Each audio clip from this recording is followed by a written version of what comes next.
जो सबसे जल्दी अमीर होना चाहता है, उसके 3 रूल ज़रूरी होते हैं। वो है इन्वेस्टमेंट, इन्वेस्टमेंट और इन्वेस्टमेंट। इस इन्वेस्टमेंट के अंदर भी 3 रूल हैं। अगर आपको वो रूल जानने हैं तो इस वीडियो को पूरा देखिए, क्योंकि आज मैंने ऐसे गहन विश्लेषण किया उस ऐसा आपको जाने, क्योंकि जब भी मुझे इन्वेस्टमेंट करना होता है ना, तो मैं 3 चीज़ों पर ध्यान देता हूँ। क्या? सबसे पहले मैं एक ऐसे स्ट्रक्चर अपनाता हूँ कि मुझे आगे फाइनेंशियल्स प्रॉब्लम ना हो। वो कैसे? बाय चांस अगर मेरी सैलरी, मान लीजिए मैं आज बिल्कुल कम सैलरी वालों के लिए बात कर रहा हूँ, कोई ये नहीं कि 50,000 60 70 80,000 वालों के लिए या 2-2 लाख वालों के लिए, या आपकी कोई पेंशन आती हो उनके लिए। मैं बिल्कुल सिंपल आज ऐसा फंड फॉलो करूँगा कि आपको भी ये पूरी वीडियो देखने में बहुत ही बढ़िया लगेगा। और अगर आपको लगे तो वीडियो को लाइक, शेयर और सब्सक्राइब ज़रूर करें। तो मैं क्या कह रहा था, आज हम 10 से 15,000 वाले जिनकी सैलरी हो, अगर आपकी ज़्यादा है, तो जो हम आपको एक रेशो देंगे फंड स्ट्रक्चर का कि कैसे आप इन्वेस्टमेंट करके, क्योंकि मैं आपको एक ऐसे शख्स से मिलवाने वाला हूँ, उन्होंने अपनी जो रिटायरमेंट हो चुके हैं, उन्होंने अपने रिटायरमेंट के टाइम तक इतना इन्वेस्टमेंट किया था, 1.3 करोड़ रुपए। अगर वो इसको बैंक में भी डाल दें तो आप समझ सकते हैं कि वो अपनी सैलरी से भी ज़्यादा ऐसी इनकम ले सकते हैं एफडी के रूप में भी। वो यह नहीं कि अब वो इन्वेस्टमेंट करे कुछ करे, ज़रूरी नहीं है। बस एक उन्होंने दिमाग लगाया, तो वही दिमाग के लिए आपको वीडियो देखनी होगी कि आप भी कम सैलरी में कैसे इन्वेस्ट कर सकते हैं। तो सबसे पहला जो हमारा वर्क लोड है वो है अपनी सैलरी को मिनिमाइज, अपनी जो सेविंग बढ़ाना और अपने खर्चों को बहुत कम करना। वैसे तो दोस्तों 10 से 15,000 वाले अपनी सैलरी नहीं बचा पाते, क्योंकि महंगाई ही इतनी है। पर अगर हम चाहें तो कुछ भी कर सकते हैं। अगर आप मान लीजिए, अगर आपकी शुरुआती आप मतलब कि जैसे आपने समझा आपकी पहली पहली जॉब है, और उस जॉब के अंदर ही आपने समझा कि आपकी सैलरी शुरुआत में लगी 15,000 पे, क्योंकि धीरे धीरे हर महीने अगर आप काम अच्छा करते हैं तो हर साल एक इंक्रीमेंट होता है। अगर वो 10% भी हो रहा है तो आपके अगर 10,000 में 10% तो 1,000 पे बढ़ रहा है। तो उस हिसाब से अगर मैं आपकी जो न्यू जॉब लगी है अगर उनकी बात करें, या आप अभी न्यू नहीं लगे हैं पुराने हैं, तो 10 से 15,000 के हम जो लेवल पर चल रहे हैं उसके लिए आप क्या कर सकते हैं। सबसे पहले आपको ये देखना है कि आपको पहले इतना पैसा बैंक में जमा कर देना है कि बाय चांस आपकी जॉब किसी कारण से चली जाए, तो वो 15,000 रुपये आप 6 महीने तक आप अपने बैंक से निकाल सकें। मान लीजिए 60 से 70,000 आपको अपनी सेविंग पर रखना है। आप इसको चाहो तो एफडी पर रखिए। एफडी से भी आपको कम से कम 6 से 7% तक ब्याज मिल सकता है, क्योंकि 6.25% तो आपको पता ही है कि बैंक देती है। और ज़्यादा से ज़्यादा ब्याज लेना चाहते हैं तो आप जो हमारे इंडिया पोस्ट ऑफिस होते हैं उसमें अपना बचत खाता खोल सकते हैं। एक और तकनीक, आप चाहें तो आजकल घर बैठे भी कई ऐसी ऐप हैं, जैसे कि मैं ये नहीं कहूँगा कि आप थर्ड पार्टी के पास जाइए, आप घर बैठे कोई ऐसी एफडी ओपन कीजिए, चाहे आपने जो बैंक का कोई खाता खोला हो। तो चलो ये बात तो दूसरी है, आपको बस अपना 6 मंथ का अपने पास एक ऐसा स्टॉक रखना है जो इसके बाद एक्सेस पैसा होगा। अब हम इसकी बात करेंगे कि इसको कहाँ इन्वेस्ट करना है, क्योंकि मैं ये नहीं कह रहा कि आपने आज पैसा यूज़ किया और उसका इस्तेमाल करना शुरू कर दिया। जैसे 10,000 रुपये की सैलरी है, उसमें कम से कम 2,000 रुपये आपको बचाने होंगे अपनी सैलरी से, कि आप उसे इन्वेस्ट कर सकें। पहला 1,000, जो 2,000 के अंदर से 1,000 रुपये आप क्या करेंगे, एफडी में डालेंगे। ये मैं उस टाइम की बात कर रहा हूँ जब आपके पास 60 या 6 महीने का स्टॉक हो। उसके बाद ही, अगर यह नहीं है कि आपने एक बार ही पूरे पैसे ऐसे स्टॉक पे लगा दिए, वो पैसा डूब गया और आप गरीब से गरीब रह गए। तो क्या करें? पहले आपको एफडी बनानी है, वो भी जब 60 साल जो आपकी मतलब 6 मंथ का आपका जो भी बकाया हो उतना तक, कि अगर आप इन फ्यूचर, क्योंकि अगर मैं आपको 6 मंथ इसलिए कह रहा हूँ क्योंकि आपने अगर कोरोना देखा हो, कोरोना में भी क्या हुआ था कि आधे लोगों की सैलरी कट कर दी गई थी या कईयों को जॉब से निकाल दिया गया था, पर उन्होंने भी ज़्यादा से ज़्यादा 2 से 3 महीने के अंदर ही रिकवर कर लिया और वापस से कामकाज शुरू हो गए और सबको सैलरी उतनी ही मिलनी शुरू हो गई, जिनकी जॉब गई थी उनको भी जॉब मिल गई। तो इसलिए 6 मंथ का बताया जाता है कि 6 महीने के अंदर बड़ी से बड़ी भी कोई प्रॉब्लम हो वो सोल्व हो जाती है। अब जो एक्सेस पैसा होगा, जैसे कि अब आपने 60,000 रुपये जमा कर रखे हैं, इसके बाद अब जो बैंक में आपने पैसे क्या करने हैं, जैसे मान लीजिए आपकी 10,000 सैलरी है, 8,000 रुपये आपने खर्च कर दिए और जो 2,000 बचे उसके अंदर आप चाहे तो 500 रुपये का जो 500 रुपीज़ की एफडी हर महीने बनाए। एफडी का मतलब ये है कि आप एक उसके अंदर आरडी का एक सिस्टम होता है कि आरडी एक तरह से आपका पैसा हर महीने डिडक्ट करती है और कुछ परसेंटेज के हिसाब से आपको वो पैसा वापस एक जो टाइम पीरियड होता है जब वो मैच्योर हो जाती है तो उसके बाद आपको दे देती है, उसको कहते हैं आरडी।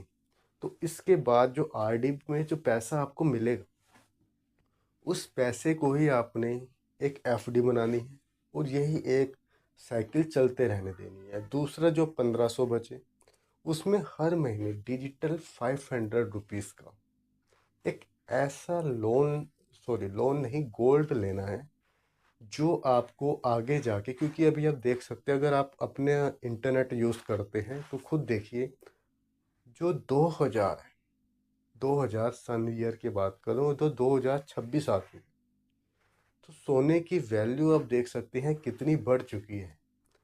हम ये नहीं देखेंगे कि सोने का रेट ज़्यादा हो रहा है कम हो रहा है, हम हर महीने एक 500 रुपये की वैल्यू लेंगे और इन्वेस्ट करेंगे गोल्ड पे। अब जो 1,000 रुपये बचे उसका क्या करें? उसको आप चाहें तो एक, क्योंकि दोस्तों अगर आपकी इनकम ज़्यादा होती ना तो बहुत ही बड़ा गेम खेल चुके होते आप। क्या आप रियल स्टेट पे पैसा लगा सकते थे? आप एक ऐसे रियल स्टेट पे पैसा लगा सकते हो जो पड़ा पड़ा भी पैसा दुगना कर देता है।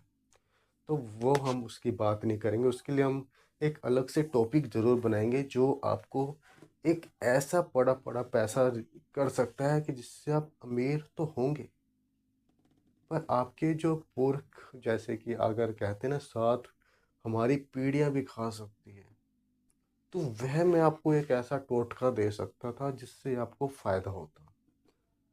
तो अब जो मैं आपको बताने वाला हूँ कि जो 1,000 रुपये बचे हैं उसको कहाँ इन्वेस्ट करें, क्योंकि 500 रुपये का तो हमने खरीद लिया जो खरीदना था, एक हमने एफडी ले ली और एक हमने गोल्ड ले लिया। अब एक जो पैसे को दोगुना कर सकती है वह स्कीम है एसआईपी। एसआईपी भी वह यूज़ कर सकते हैं जो एक, वह वो नहीं देखेंगे कि अभी पैसे नीचे जा रहा है अभी पैसा ऊपर आ रहा है। ऐसा नहीं देखना कि शेयर मार्केट डूब रही है, शेयर मार्केट ऐसा हो गया, क्योंकि होता क्या है, अभी आज आपने देखा शेयर मार्केट ऊपर चढ़ रही है, किसी कारण से नीचे डूबी और आपने पैसा निकलवा लिया और आपको हो जाएगा घाटा।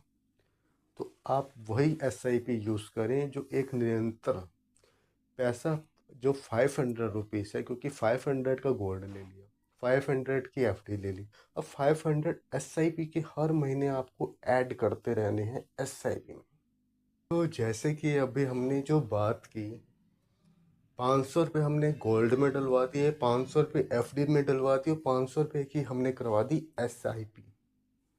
अब 500 रुपये जो हमने कहा था 2,000 रुपये की बचत होगी, उसको भी तो कहीं यूज़ करना है, कहाँ करें? चलो आप सब कमेंट में लिखो कि वो 500 रुपये कहाँ, कमेंट में आप मतलब क्या लिख सकते हैं। क्या पता आपका जो माइंड है वो मेरे से भी ज़्यादा तेज हो, क्या पता आप ऐसा कुछ लिख दें जो मुझे भी ना पता हो और क्या ही पता कि आपकी नॉलेज मेरे से दुगनी हो।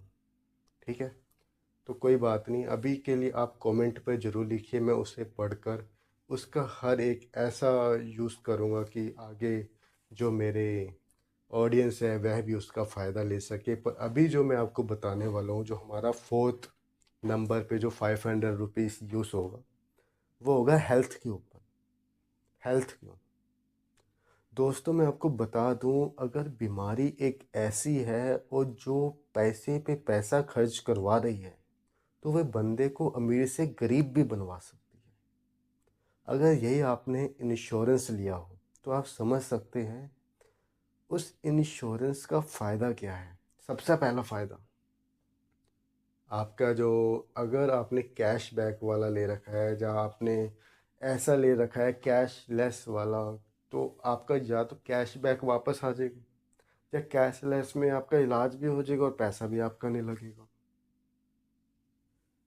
तो हर महीने एक ऐसा इंश्योरेंस ज़रूर लीजिए जो पैसे कम भी लगे जिसमें, और क्योंकि आजकल तो ऐसे ऐसे इंश्योरेंस आ रखे हैं जो बिल्कुल ही सस्ते हैं, ज़्यादा महंगे हैं ही नहीं। और उससे आप क्या कर सकते हैं, अगर आपको लगता है तो आप कमेंट करें, मैं इसकी एक पूरी लिस्ट बना सकता हूँ कि कहाँ आप पैसा इन्वेस्ट कर सकते हैं। गोल्ड से कौन सी ऐप चूज़ करें गोल्ड के लिए, एफडी में कौन सा बैंक ज़्यादा अच्छा है, इंडियन इंडियन पोस्ट ऑफिस अच्छा है या नॉर्मल बैंक अच्छे हैं, या आप एसआईपी कौन सी ऐप से कर सकते हैं। क्योंकि आजकल ऐसा नहीं है कि हमें पेपर भरना है और हमें बैंक जाना है वहाँ से एसआईपी होगी। आज हम घर बैठे भी बहुत कुछ कर सकते हैं। और साथ में ही हेल्थ इंश्योरेंस, ऐसी ऐसी ऐप आ चुकी है जो आपको इंश्योरेंस देगी और उसका साथ में, क्योंकि हो क्या रहा है आज के टाइम में, इंश्योरेंस वाले इतने आ चुके हैं और वो अपनी पॉलिसी को पूरा करने के लिए हर एक मुकाम पर आ सकते हैं। मैं तो बस आपको यही सलाह दूंगा कि जो 2000 पे है, कैसे आप इसे इन्वेस्ट करके अमीर बन सकते हैं, इसको आप फॉलो करें कम से कम 1 साल।